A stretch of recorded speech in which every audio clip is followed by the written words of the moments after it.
বিশ্ববিখ্যাত Islamic scholar, আলোড়ন সৃষ্টিকারী এবং কালজয়ী গ্রন্থ লা তাহজানের রচয়িতা ডক্টর শেখ আয়েজ আল কারনি হাফিজাহুল্লাহ তার এক বক্তব্যে বলেছেন, আমাকে যদি 50 বছরের অভিজ্ঞতা লব্ধ উপদেশ করতে বলা হয় তবে আমি 4টি বাক্য বলবো, আর 50 বছর পরেও যদি আমার কাছে কেউ উপদেশ চায় তাহলে আমি এই 4টি বাক্যই বলবো। বাক্যগুলো হলো লা তাহজান, লা তাখাফ, লা তাগদাব, লা তাসখাব। অর্থাৎ হতাশ হবেন না, সন্ত্রস্ত হবেন না, রাগ করবেন না, আল্লাহর কোনো ফয়সালায় অসন্তুষ্ট হবেন না। এই 4টি বাক্য যদি কেউ এগুলোর উপরে আমল করে চলতে পারে, এই উপদেশগুলো মেনে চলতে পারে, তাহলে তার দুনিয়ার জীবন সুখময় হয়ে যাবে ইনশাআল্লাহ। আখিরাতের সুখ তো আছেই। অতীত নিয়ে লা তাহজান, হতাশ হওয়া যাবে না। অতীতে কি হয়েছে সেটাকে মনে এনে নিজেকে কষ্ট দেওয়া যাবে না। অতীত দাফন হয়ে গেছে, অতীতকে পিছনে ফেলে দিতে হবে, ডিলিট করে দিতে হবে স্মৃতি থেকে, যদি সেটা অসুখকর কোনো স্মৃতি হয়। দ্বিতীয়ত, ভবিষ্যতে কি হবে সেই চিন্তায় বা সেই টেনশনে সন্ত্রস্ত থাকা যাবে না।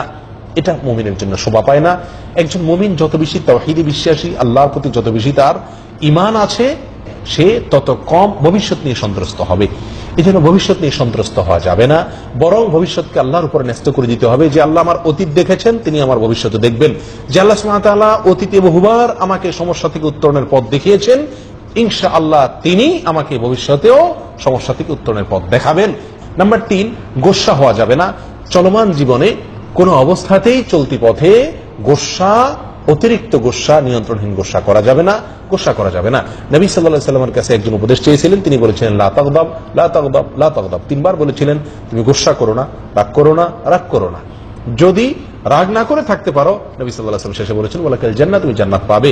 প্রিয় বন্ধুগণ, এই পৃথিবীতে যত অশান্তি, যত অনিষ্ট, যত ক্ষতি আমাদের হয়, যত অপমান অপদস্থ আমরা হই, এর বিরাট একটা অংশ হয় রাগের কারণে, বিশেষ করে নিয়ন্ত্রণহীন রাগের কারণে।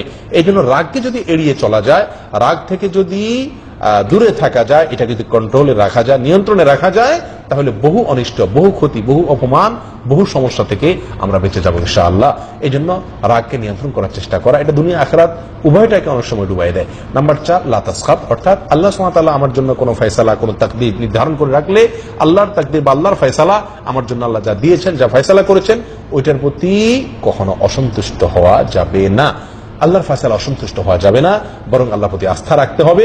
মনে রাখতে হবে আমি আমার জন্য যেটাকে ভালো মনে করছি, আমি আমার জন্য যেটা নির্বাচন করছি, আল্লাহ সুবহানাহু ওয়া তাআলা আমার জন্য যা নির্বাচন করছেন সেটা আল্লাহর নির্বাচন আমার নিজের নির্বাচনের চাইতে অনেক বেশি প্রজ্ঞাপূর্ণ, যৌক্তিক, ভালো এবং কল্যাণকর হবে।